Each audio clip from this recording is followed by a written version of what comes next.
네, 시청자 여러분 안녕하십니까? 보르노이의 연구개발 대표를 맡고 있는 김대권이라고 합니다. 바쁘신 중에도 저희 보르노이에 관심을 가지시고 기업 설명회를 청취해 주시는 청취자분들께 우선 감사 인사드리겠습니다. 저희 보르노이 뭐 하는 기업이냐라고 많이 질문들 하시는데요. 글로벌 탑 티어 수준의 기술력을 갖춘 약물 설계를 전문으로 하는 기업입니다. 약물 설계 기술을 통해서 표적 선택성이 높고 뇌를 투과할 수 있는 항암제를 개발해서 조기에 기술 이전하는 사업 전략을 영위하고 있습니다. 2019년에 팀 셋업 이후에 2020년에 나스닥 상장사인 오릭의 EGFR 엑손 20 삽입 돌연변이 비소세포성 폐암 치료제로 기술 이전에 성공한 이후에 2021년 연거푸 3건의 미국 바이오텍 위주의 기술 이전에 성공했습니다. 이렇게 저희 기술력을 사업화 성과를 통해서 증명하면서 이 자리까지 왔다라고 말씀드리겠습니다. 저희 기술력에서 선택성과 뇌투과가 가능한 항암제라고 말씀드렸는데요. 이 선택성에 대해서 설명드리겠습니다. 이상적인 치료제라고 하면 약효가 좋고 부작용이 없는 약물이 되겠죠. 이 선택성을 통해서 이런 이상적인 치료제가 될 수 있음을 간단한 예시를 가지고 설명드리겠습니다. 렛이라고 하는 표적에 문제가 생겨서 발병한 비소세포성 폐암 치료제 3건을 가지고 예시로 설명드리겠습니다. 여기 카보잔티닙과 반델터닙이라고 하는 치료제들이 있는데요. 이 치료제는 2008년에 그리고 2012년에 각각 허가받은 약물입니다. 하지만 여기 점 하나하나가 이 약물이 건드리는 타겟이라고 보면 되겠는데요.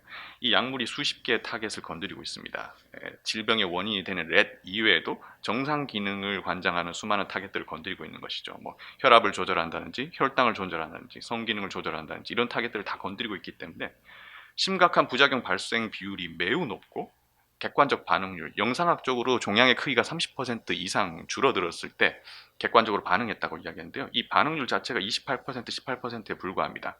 암을 치료하기 위해서 치료제를 복용하셨지만 실제 과반 이상의 환자가 약효를 직접 경험하지 못하고 부작용만 경험하는 이런 치료제가 2020년도까지 환자들에게 직접 처방이 되고 쓰여 있습니다.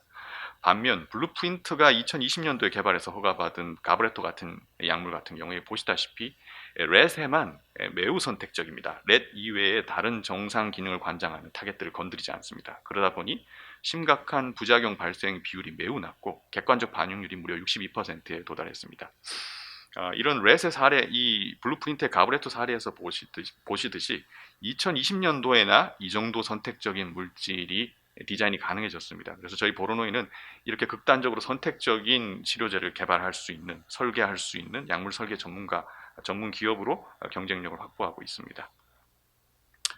그 다음으로 항암제 뇌 투과에 대해서 설명드리겠습니다. 1980년대 이후에 주요 암에서 뇌전이 환자의 비율은 지속적으로 성장하고 있습니다. 지속적으로 늘어나고 있습니다. 우리 뇌는 너무 중요한 장기이다 보니 항암제 같은 독성 물질이 뇌를 투과하는 걸 허용하지 않고요. 일부 투과해온 물질들도 약물을 퍼내는 펌프를 통해서 다시 항암제를 뇌 밖으로 퍼내고 있습니다. 이러다 보니 암세포 입장에서는 뇌로 전이 되었을 때, 우리 몸의 장기 중에 뇌로 전이 되었을 때 항암제 약물 농도가 가장 낮은 암세포 입장에서는 가장 생존하기 좋은 환경이 되는 것입니다. 그래서 역설적으로 치료 기술이 발달해서 환자의 기대 여명이 늘어나면 늘어날수록 그 뇌전이 환자의 비율은 계속 늘어나는 이런 현상이 보이고 있는 것입니다. 비소세포성 폐암 같은 경우에 특히 뇌전이 비율이 높은데요. 약 50% 절반 이상의 환자가 뇌전이로 사망하시게 되는 질환인데 여기에 허가받은 기존의 글로벌 빅팜들이 만든 약물들 대부분이 뇌를 제대로 투과하지 못합니다. 10%에 머물고 있고 여기서 28.9% 정도의 그 뇌투과율을 보이고 있는 타그리소라고 하는 약물이 뇌전이 환자의 지금 1차 치료제를 쓰이면서 글로벌하게 연간 매출이 4조, 5조 원을 바라보고 있는 상황입니다. 이렇듯 뇌를 투과할 수 있는, 잘 투과할 수 있는 약물을 만들게 되면 시장에서 게임 체인저가 될 수 있는 그런 기회를 가질 수 있다라고 말씀드리고 싶습니다. 저희 보로노이가 개발한 후보 물질의 선택성과 뇌투과입니다. 보시다시피 매우 극단적으로 선택적이고 압도적인 뇌투과를 보일 수 있습니다. 이렇게 선택적인 물질이 뇌까지 잘 갔기 때문에 저희가 임상 진입 이전인 비임상 단계 후보 물질에서도 기술 이전 상업화 성과를 지속적으로 도출할 수 있었다, 이렇게 말씀드리고 싶습니다. 저희 사업화 실적과 기대에 대해서 간단히 설명드리겠습니다. 보로노이 현재 9개 파이프라인을 프론트라인으로 개발하고 있는데요. 비상장사가 이렇게 많은 파이프라인을 개발할 수 있냐라는 질문들 많이 하십니다. 그럼 저희 지금까지 저희 사업화 모델을 통해서 많은 파이프라인을 라이센싱 아웃 했기 때문에 가능한 일입니다. 지금 임상 1상에 진입해 있는 2개 파이프라인, 그리고 임상 1상을 목전에 두고 있는 2개 파이프라인, 이 4개의 가장 캐시 버닝이 심하게 일어나는 4개의 파이프라인이 미국 바이오텍 위주로 현재 개발이 진행되고 있고, 저희들은 이 파이프라인을 통해서 마일스톤을 수취하고 있는 상황입니다. 이후에 후속 파이프라인들의 기술 이전을 적극적으로 논의하고 있는데요. 이 부분은 뒤에서 간단히 설명드리도록 하겠습니다.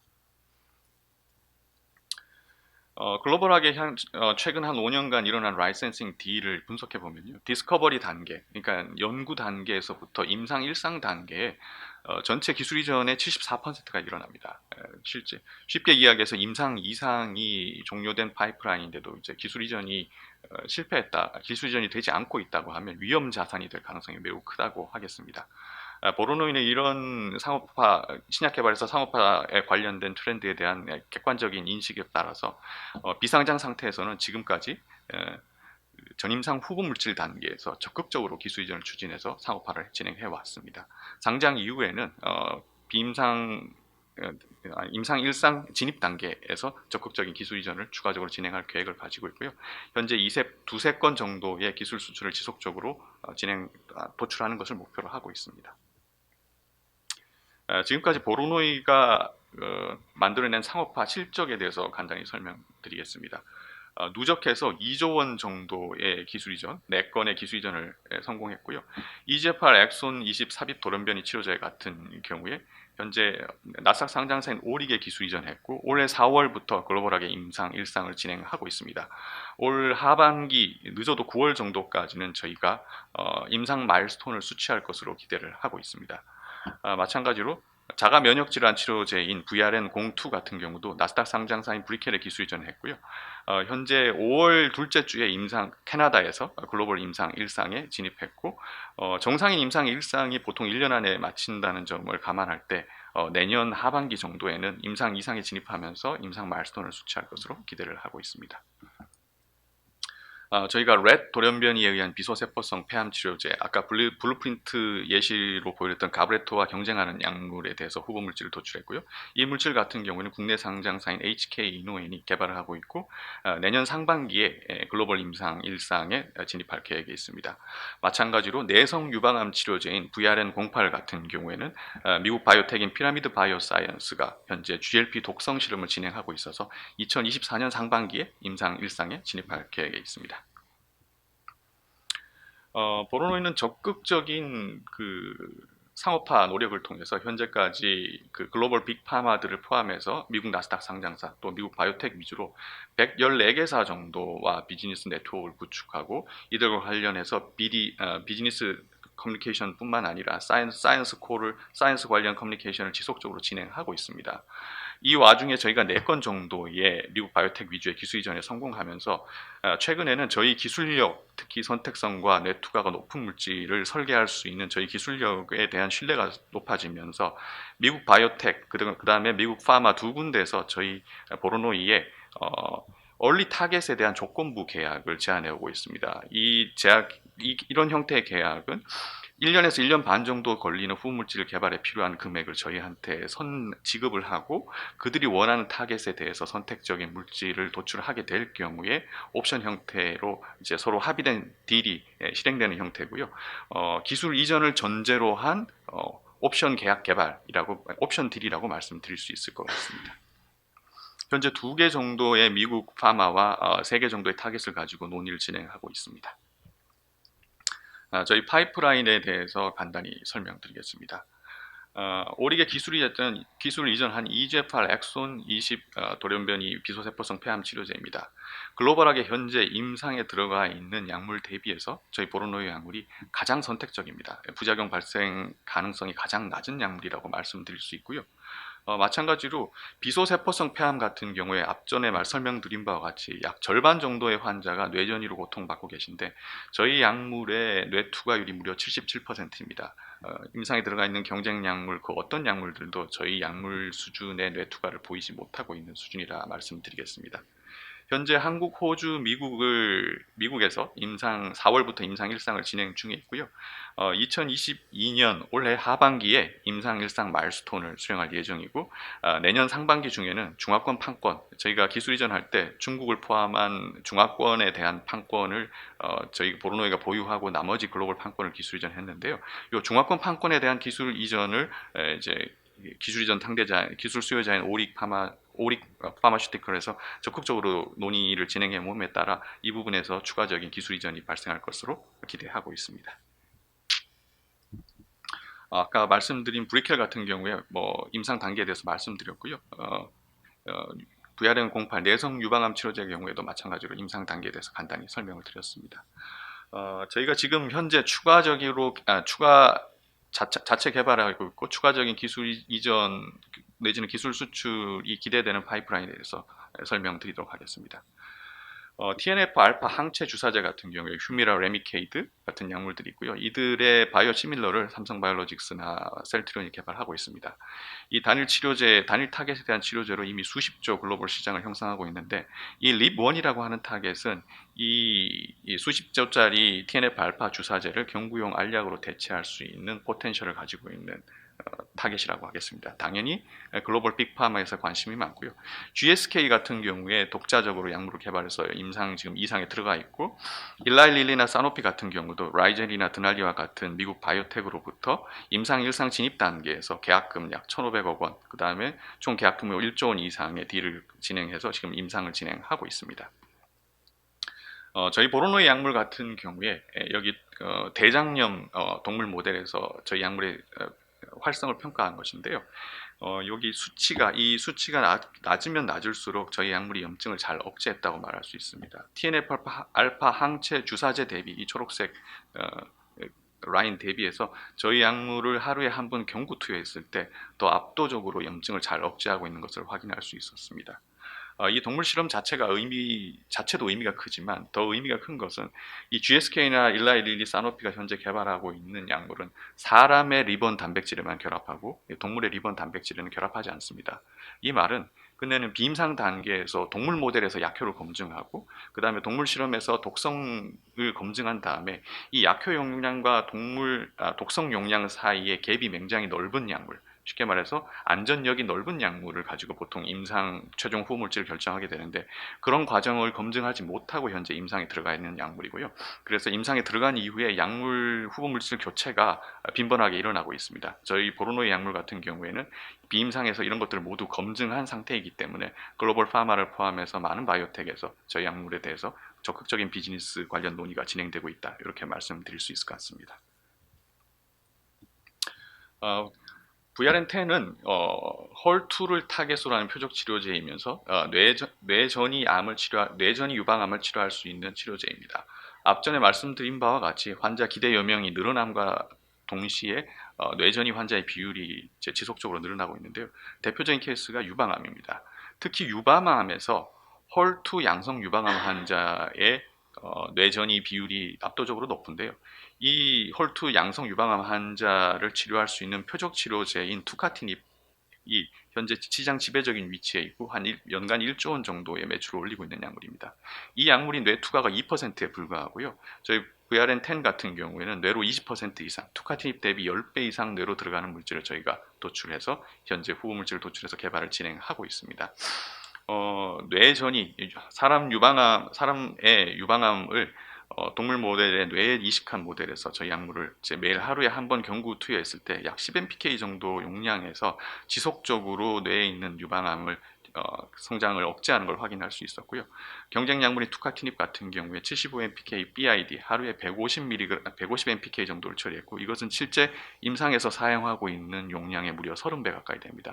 그런 용량을 처리했음에도 불구하고 뇌에 이식한 유방암을 제대로 억제하지 못하는 걸 확인할 수 있었습니다. 임상 1상 진입하는 2024년에 저희가 기술 이전을 목표로 하고 있는데요. 이 파이프라인 같은 경우는 개발을 진행하면서 글로벌 빅파마 다수와 이 약물의 스피시피케이션, 이런 스펙의 약물이 개발되면 우리가 라이센스 인을 하겠다라는 그 니즈를 직접 커뮤니케이션을, 사이언티픽 커뮤니케이션을 진행하면서 개발한 약물이라 실제 저희가 원하는 시점에 사업적인 전략에 따라서 기술 이전할 수 있을 것으로 기대를 하고 있습니다. 마지막으로 저희 보로노이에서 자체적으로 임상 1상 2상 개발을 진행한 이후에 글로벌하게 메가디를 만들기 위해서 노력하고 있는 EGFR C797S 치료제입니다. 앞서서 설명드렸던 그 EGFR 비소세포성 폐암에서 뇌로 가장 많이 들어갔던 타그리소라고 하는 약물, 그 다음에 그 약물과 경쟁 관계에 있는 유한에서 개발하고 있는 레이저티닙 같은 약물을 12개월에서 18개월 정도 복용하시다 보면 C797S라고 하는 돌연변이가 발생하면서 그 약물에 대해서 내성을 나타내게 됩니다. 그래서 요 내성인 이 C797S 내성 비소세포성 폐암을 치료하기 위한 약물입니다. 저 약물 같은 경우에 현재 글로벌하게 임상에 들어가 있는 4개 약물과 비교했을 때 가장 선택적인 약물이어서 부작용 발생의 가능성이 매우 낮은 약물이다라고 말씀드릴 수 있을 것 같고요. 이 분야에서 글로벌하게 가장 앞서가고 있는 블루프린트가 작년 AACR에서 블루701이라는 약물을 발표했습니다. 돌연변이에 무려 36배 더 선택적이고 뇌로 56%나 들어간다고 자랑하고 있는데요. 저 약물 같은 경우에 돌연변이에 거의 80배에서 100배 정도 더 선택적이고 뇌 투과율이 100% 수준입니다. 이것은 혈중 약물 농도와 뇌 중에 있는 약물 농도에 큰 차이가 없는 정도 수준이다라고 말씀드리겠습니다. 현재 GLP 독성 실험을 진행하고 있어서 올해 말에 글로벌 IND를 목표로 하고 있습니다. 그 다음에 올해 10월에는 저희가 하반기 AACR에 이 VRN11 관련 파이프라인에 관련 뇌투과, 그 다음에 선택성, 그 다음에 동물 모델 결과들을 직접 글로벌하게 발표를 할 계획이고요. 이 데이터가 발표될 때 글로벌하게 산업계라든지 그 다음에 학계에 많은 반향이 있을 걸로 기대를 하고 있습니다. 저희 보로노이가 이렇게 선택적이고 또 뇌로 들어갈 수 있는 약물들을 지속적으로 개발하는 핵심 역량에 대해서 설명드리겠습니다. 저희 보로노이는 약물 설계를 제대로 하기 위해서 만들어진 회사입니다. 그래서 인력 구성 자체가 다른데요. 여기 보시면 거의 80명대가 넘는 연구 개발 인력, 이제 바이오 벤처로서는 압도적인 수준의 연구 개발 인력이 있고요.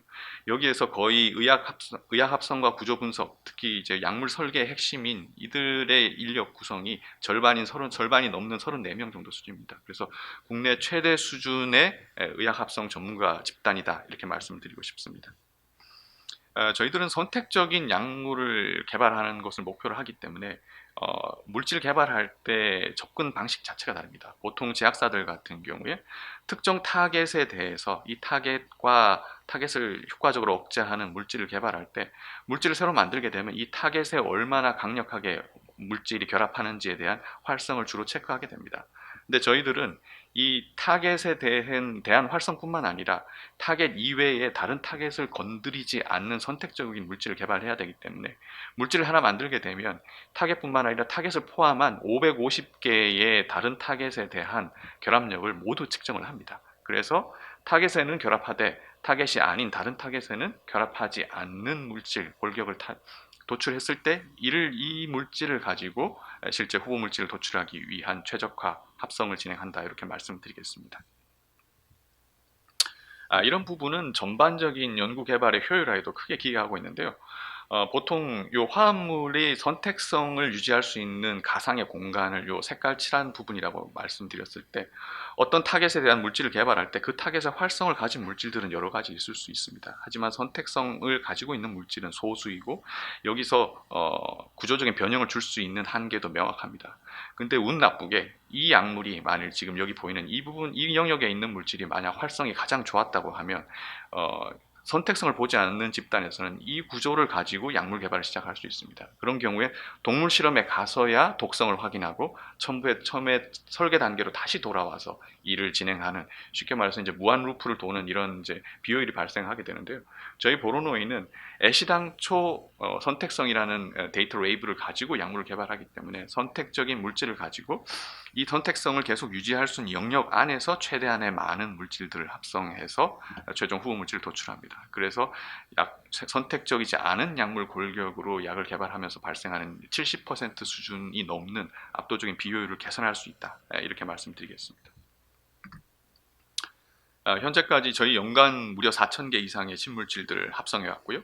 그 다음에 매년 500개 이상의 물질들을 가지고 550개 표적에 대해서 얼마나 선택적인지 계속 프로파일링해서 데이터를 구축하는 일을 진행해서 현재 4,000개 이상의 물질에 대한 카이네이즈 프로파일링 데이터를 가지고 있습니다. 그 다음에 이 물질이 뇌로 얼마나 투과하는지를 확인하기 위해서 1시간, 4시간 정도 두 타임 포인트에서 저희 약물이 혈중 약물 농도 대비해서 뇌중 약물 농도가 얼마나 있는지를 실측한 데이터를 저희가 구축하고 있고, 이를 위해서 매년 18,000두 이상의 설치류 실험을 하고 있습니다. 이를 통해서 55만 포인트 이상의 데이터 값을 내부에 구축해서 AI를 가지고 적극적으로 약물 개발을 효율화하고 있습니다. 앞서 뇌투과 관련 말씀드렸지만 보통 약물의 분자량이 증가하면, 쉽게 말해서 약물의 크기가 커지면 뇌 투과율이 압도적으로 줄어듭니다. 적으면 적을수록 뇌로 잘 투과할 수 있는데요. 이 기존의 이런 규칙을 이제 공개된 데이터를 통해서 확인할 수 있고, 이 공개된 데이터를 통해서 뇌 투과도를 예측할 수 있는 AI 모델을 만들었을 때, 이 AI 모델에 어떤 저희가 설계한 새로운 약물의 구조를 던지고 뇌를 투과할지 말지에 대한 예측을 했을 때 초기의 어큐러시가 약 51.4%에 불과했습니다. 50%라는 것은 실제 말해서 동전 던지기 수준이었다고 말씀드릴 수 있고요. 앞서 말씀드린 바와 같이 저희가 1년에 18,000두 이상의 설치류 실험을 통해서 뇌 투과율을 지속적으로 실측값으로 업데이트한 결과 현재 저희 뇌 투과 AI의 예측 정확도가 약 85%가 넘는 수준에 도달했습니다. 이는 10중 8구 정도 수준이라고 말씀드릴 수 있고요.